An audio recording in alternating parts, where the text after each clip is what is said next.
안녕하세요. 인문학연구소 인현입니다. 이번 시간에는 라이벌 대 라이벌 26번째 동부여의 계승권 싸움 대소와 주몽에 대한 이야기를 해보려고 합니다. 26번째 의붓 아들을 향한 친아들들의 투쟁 대소 대 주몽. 첫 번째, 유아 부인에게 반한 금화왕.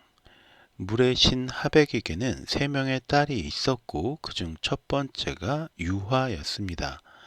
웅시면이라는 연못에서 놀기를 좋아하던 세 자매는 자주 그곳에서 놀았는데 어느 날 그곳에 스스로 하늘의 아들이라고 하는 헤모스라는 인물이 나타났고요. 유아는 이 헤모스와 사랑에 빠지게 됩니다. 그러나 헤모스는 유아를 떠나버렸고 홀로 남은 유아는 결국 하백에게서도 쫓겨나게 됩니다. 이후의 이야기는 고려의 문인인 이규보의 동명왕편에 수록이 되어 있는데 유아는 우발 연못가에서 고기를 잡으며 살아가게 되었고 어느 날 사냥을 나온 동부여의 금화왕과 만나게 됩니다.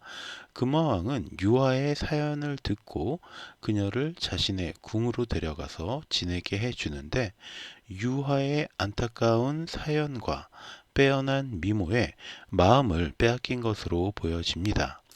어느 날 금화왕의 궁궐에서 살고 있던 유아의 품으로 햇빛이 비치더니 이 이후로 임신을 하게 됩니다. 일설에 의하면 이것은 헤모스가 하늘에서 햇빛으로 변해서 유아를 임신시킨 것이라고 하는데 아무튼 그렇게 임신을 한 유아는 시간이 흘러 왼쪽 옆구리 겨드랑이라고도 하는데 를 통해서 알을 낳게 됩니다. 물론 금화왕의 입장에서는 자신의 아이도 아닌데다가 사람도 아닌 알이 태어나자 굉장히 불쾌하고 불길하다라고 생각하게 됐고 사람을 시켜서 알을 마구간에 내다 버립니다. 그럼 이제 말이 이 알을 짓밟아서 깨트릴 것이다 라고 생각을 한 거죠. 하지만 모든 말들이 알을 밟거나 건드리지 않고 피해서 다녔고요. 이에 금화왕은 다시 깊은 산속에 버리게 했지만 역시 온갖 짐승들이 모여서 알을 지켜줍니다. 결국 금화왕은 이 알이 평범하지가 않구나 라고 깨닫고 나서 유아에게 돌려주게 됩니다. 이후 유아가 알을 포대기에 싸서 따뜻한 곳에 고이 놓아두었더니 알을 깨고 한 아이가 나왔는데 이 아이가 바로 주몽이었습니다. 주몽은 어려서부터 남다른 점이 있었는데 어느 날 어머니에게 어머님, 파리들이 눈에 덤벼 잠을 잘 수가 없습니다. 어머니께서 활과 화살을 만들어 주세요. 그러면 제가 파리들을 잡아보겠습니다. 라고 말했습니다. 유아는 쌀이나무로 활과 화살을 만들어서 주몽에게 주었고요. 그는 어머니가 만들어준 활과 화살로 물레 위에 앉은 파리를 쏘아 다 맞추는 놀라운 실력을 보이게 됩니다. 물론 여기에는 훌륭한 활을 만들어준 유아의 특별함도 눈여겨보아야 합니다. 어린 아들이 활과 화살을 만들어 달라고 했을 때 지체 없이 적중률 좋은 활과 화살을 만들어 줄 수 있었던 것은 그만큼 유아의 능력도 비범했다라는 반증이 되는 거죠. 이 남다른 재능을 뽐낸 주몽, 부여를 탈출하다. 사냥이 생업의 하나이고 잦은 전쟁을 치러야 하는 부여에서 활을 잘 쏘는 것은 곧 뛰어난 무사로 출세를 하는 길이었고 장차 넉넉한 삶을 누리기 위해서 가장 필요한 기술을 갖는 것을 의미합니다. 그러나 그는 자신의 뛰어난 능력을 감추는 지혜는 없었던 것으로 보입니다. 덕분에 그는 금화왕의 7명의 아들들에게 눈엣가시 같은 존재로 자라게 됩니다. 그들의 입장에서 보자면 어느 날 사냥을 나갔던 아버지가 데려온 여인이 궁궐에 들어와서 아버지의 아들도 아닌 아들을 낳았는데 그 아들이 또 지나치게 잘난 능력을 지니고 있었던 겁니다. 당연히 그들에게 주몽이 곱게 보일 리가 없었죠. 주몽은 그런 상황에서도 불구하고 자신의 능력을 감추지도 않았어요. 동국, 동국 이상국집 동명왕 편에 따르면 주몽은 태어난 지 한 달도 안 되어서 걸으며 말을 깨우쳤고 자라서는 힘도 굉장했는데 어느 날 왕자들과 사냥을 나갔다가 다른 왕자들이 하나도 못 잡아서 사냥감을 하나도 못 잡아서 쩔쩔매고 있을 때 혼자 노루를 무더기로 잡았다고 합니다. 이에 7명의 왕자는 노루를 모두 빼앗고 주몽을 나무에다 묶어놓고 돌아가 버렸는데 다음 날 주몽은 나무를 뿌리채 뽑아서는 묶여있는 나무를 등에 진 채로 그대로 걸어서 궁에 돌아왔다고 합니다. 왕자들의 입장에서 이런 주몽의 행위는 자신들에 대한 도전이나 다름이 없었던 거죠. 당연히 왕자들의 견제를 받은 주몽은 자신의 뛰어난 능력에도 불구하고 미천한 신분들이나 담당하는 말을 돌보는 일을 맡게 됩니다. 그리고 이때부터는 독립의 의지를 갖게 되었죠. 유아는 주몽이 먼 길을 떠나기 위해서는 좋은 말이 필수라고 생각을 했고요. 주몽에게 함께 말 목장에 가서 가장 뛰어난 말 한 마리를 골라 주몽에게 건네줍니다. 이 말은 정말 훌륭한 말이다. 네가 이 말을 가지려면 말의 혀에 바늘을 찔러 두거라.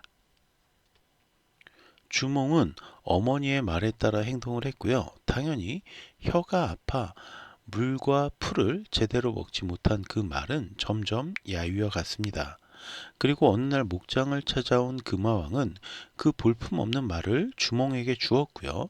주몽은 그때부터 말의 혀에 찔러두었던 바늘을 빼어낸 뒤에 정성으로 돌보았습니다. 그리고 금화왕의 맏아들인 대소왕자를 비롯한 다른 왕자들의 견제가 심해지자 자신의 어머니 유아 부인과 아내 예씨 그리고 예씨 뱃속에서 자라고 있던 아들 유리를 남겨두고 떠나게 됩니다. 이때 뱃속의 아이를 위해 자신의 아들임을 증명할 부러진 칼 조각을 남겨두며 이렇게 말을 합니다. 위에 소나무가 있는 칠각형 돌 아래에 부러진 칼의 일부를 묻어 두었으니 찾을 나이가 되거든 그 칼 조각을 가지고 나에게 오라고 하시오. 그리고 자신을 따르던 오이, 마리, 협보를 비롯한 무리들을 이끌고 남쪽으로 향합니다. 물론 대소왕자 일파는 이들을 추격했지만 잡지는 못했는데 특히 송화강에 이르러서 건너갈 방도가 없자 주몽은 나는 천재의 손자요 하백의 외손자인데 지금 난을 피하여 여기에 이르렀으니 황천과 후토는 나를 불쌍히 여기어 속히 배와 다리를 주소서라고 소리칩니다. 그러자 강에 있던 물고기와 자라떼가 뭉쳐서 다리를 만들어줬고요. 주몽 일행은 무사히 추격군을 피해서 강을 건너게 됩니다. 그렇게 부여를 탈출한 주몽은 기원전 37년 졸본의 도읍을 정하고 마침내 고구려를 건국하고 왕위에 오르게 됩니다. 3. 왕자의 자리를 위협받은 대소. 사실 처음부터 대소와 왕자들이 주몽을 미워했던 것은 아니었습니다.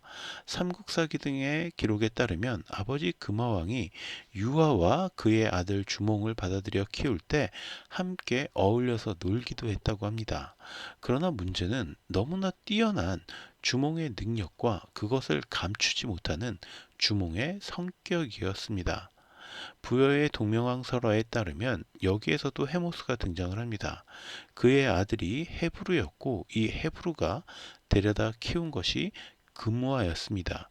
즉 족보대로만 따지자면 헤모스의 아들인 주몽이 다음 왕위 계승권에 더 가까웠다라는 것이죠. 물론 설화와 실제는 다르기는 하겠지만 어쨌든 대소의 입장에서 굉장히 껄끄러운 상대가 바로 주몽이었던 것입니다. 게다가 주몽은 자신의 타고난 능력을 뽐내기에 바빠서 이런 대소의 눈에 더욱 거슬릴 수밖에 없었습니다.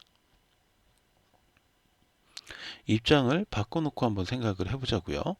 왕위 계승권 1순위였던 대소에게 어느 날 갑자기 자신보다 한참 어린 할아버지뻘 인물이 등장을 했는데 어쩌면 이미 왕이 된 금화보다도 왕위 계승의 정통성을 가진 존재였습니다.